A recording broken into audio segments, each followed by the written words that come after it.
So here we go with a quick drawing of the mini light. First thing you're going to need to do is open up a new drawing, so we can click on our plus tab at the top. As soon as we've clicked on our plus tab, I'm going to save my work. So I'm going to come up to the top, File and Save, and I'm going to give it a name and make sure it's going into the right place. So I'm going to be putting this in my semester 2 07 DT. There we are, there's all your names. You can put it directly into your folder, but please give it your name. So I'm going to call mine John Wilson Minilight. Okay, and we'll call it version 01. It's actually, I've done more than that, but never mind. So there you are, it's named, it's going into the right location. I can click Save, and that's going to just make sure that you cannot lose your work. Okay. So we're going to look at using this tool called the spline tool, which allows us to do irregular shapes. Before we do the irregular shape, we're just going to create a box or a crate that it's going to sit in. So we're going to come up to our Create Sketch button. We're going to click on the top plane or axis, okay, plane really, so it's not an axis, it's a plane. And I'm going to click my R key for rectangle, and I'm going to drag out a rectangle that is 60 by 60. Okay, now that rectangle is just a box for us. It's not actually part of our mini light. So what I'm going to do is I'm just going to select the whole thing. Okay, sorry, let's just press my escape button. I'm going to press and let's just see what's going on up here. Let's try that. I'm going to select the whole thing like so, and I'm going to press my X key, okay, and you'll see that those lines have gone dotted, so they're not really part of our drawing, they're just a guide for us to use. Okay, if you're not sure on that, let me just go back again. Okay, back to the very beginning, create new sketch. We selected on our top surface, R for rectangle, drag out a rectangle that's 60 by 60. And you can either do that by dragging out until you get to 60, or of course you can type the figures in and say 60, tab 60, and press enter. There you go. Once you've got that rectangle, we're going to just drag around the whole thing and press X, and we get our dotted line. So there's we've got to fit our mini light inside that. So I'm now going to come up and find my spline tool, which is at the top. And once I've selected that, I'm going to draw out the shape that I want my mini light to be. And every time you click, obviously, you're putting another point in, which becomes like a part of a point for a curve. Okay, so let's say that I want something that looks something along these lines for my mini light. And then I'm just going to click to join it back up. You can press enter, and there you are. There's my completed shape. It's a little bit random, that one, but that's okay.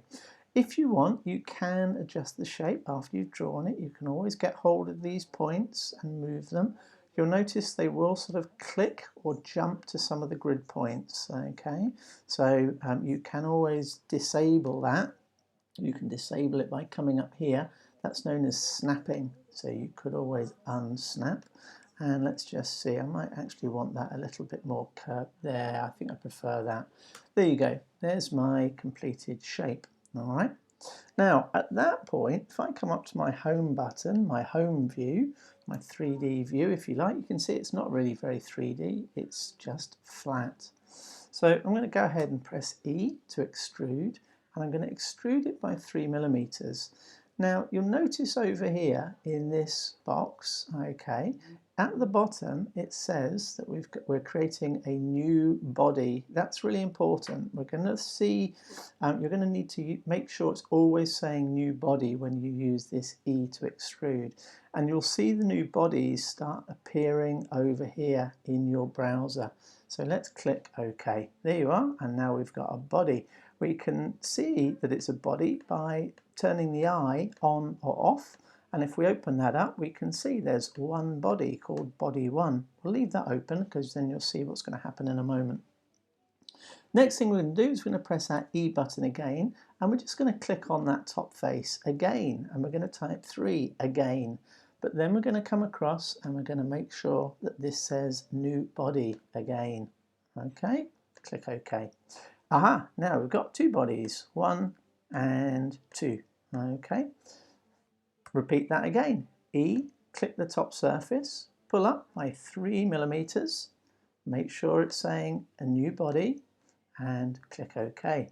The reason you have to say new body is because if you don't, it will just join them, like merge them together. And then for 4th time, same thing, click E, click the top surface, type in 3, check that you've got a new body, and click OK. All right. Now, at that point, if you hover over, you'll be able to see, although they're all the same colour, so it's hard to see that they're 4 different pieces. There's different ways that you can show that. One way is that you can come down to the bottom, and in your settings, you can change the style to shaded with edges. Now you can see that it's 4 pieces. You can turn that back off if you don't want to see all the actual lines. The other thing we can do is we can click A for appearance. We can scroll down, find plastics, find some plastics that we think are suitable, and we can drag those on to our different layers. So I'm going to go white on that one. If you need to, zoom in. I'm going to go red on that one, and I'm going to go green on that one. There you go. And there is, I can close that with the close tab at the bottom. There is my basic mini light shape. Okay. Now, the other things we wanted to do were to take the holes out for things. Okay. So in order to do that, what we're going to do is we're going to turn off body 1, which would be the layer at the bottom, and body 4, which would be the layer at the top, and that's just going to leave us with this surface. So we can now click on our C for circle. We're going to click on this surface itself, and we can then decide where we're going to position our battery. Now the battery needs to be 20 millimeters. Okay, so I'm going to type in 20. I think on the other one we said 22. That would make it a little bit loose and a little bit rattly, but never mind. And then I'm going to use my rectangle tool, and I want to draw a rectangle that's 2 millimeters roughly, okay, from that circle. It can come all the way down to the bottom, to be honest. It doesn't really matter because we're going to have to add another rectangle anyway. The measurement that really matters is that one that's moving at the moment where it's saying 1.4, 1.5. We need to make, we need to make that one, let's make that 100 and something. It doesn't matter really how long that is, or not 2,100. I didn't need it to be that long. Let's just change that to 100. That'll be plenty. Okay, gosh, even 100's much too much. Let's make it 50. Okay, or even half that, 25. Oh, yeah, 25. There we go, that's plenty. But the important one is that other measurement that's moving at the moment. So I'm going to press Tab until that highlights. Press 2. Okay.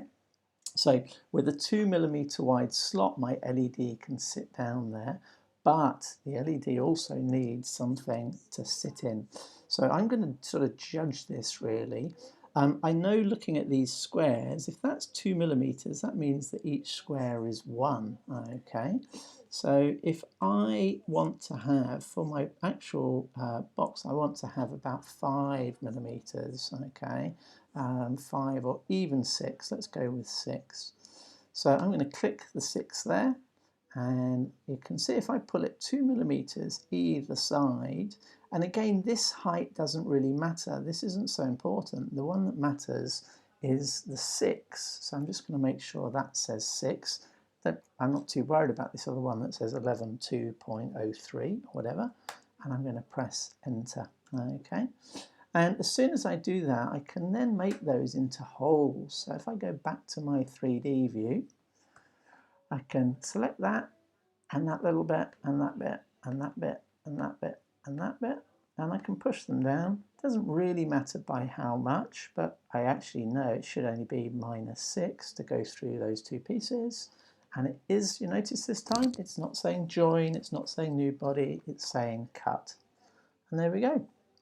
that's our most of our mini light created, and you can have a look by rotating it, and you can see that you're actually looking right the way down inside it. If you take the top, hide the top from visibility, there you go. You can see you've got the slot for the button cell. Okay. Final thing we'll do is we'll put a hole on for the push button as well. So we're going to use our circle tool, and again this is going to appear on this surface, okay?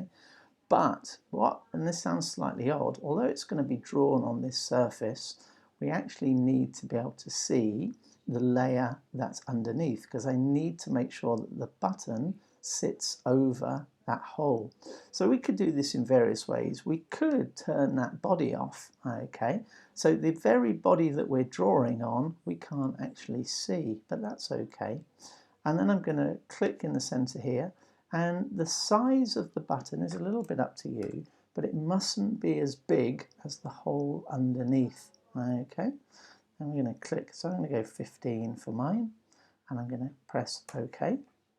And then I'm going to turn my body back on, I'm going to press extrude, and I'm just going to push that away. It would be -3, wouldn't it, if you think about it? If it goes to -4, it doesn't really matter, but there you are, -3, and there we've got a hole in the top for our finished mini light. Okay. So there's all sorts of things that we can do to that still, but we're going to stop there because that is 98% of what you need. Okay, well done.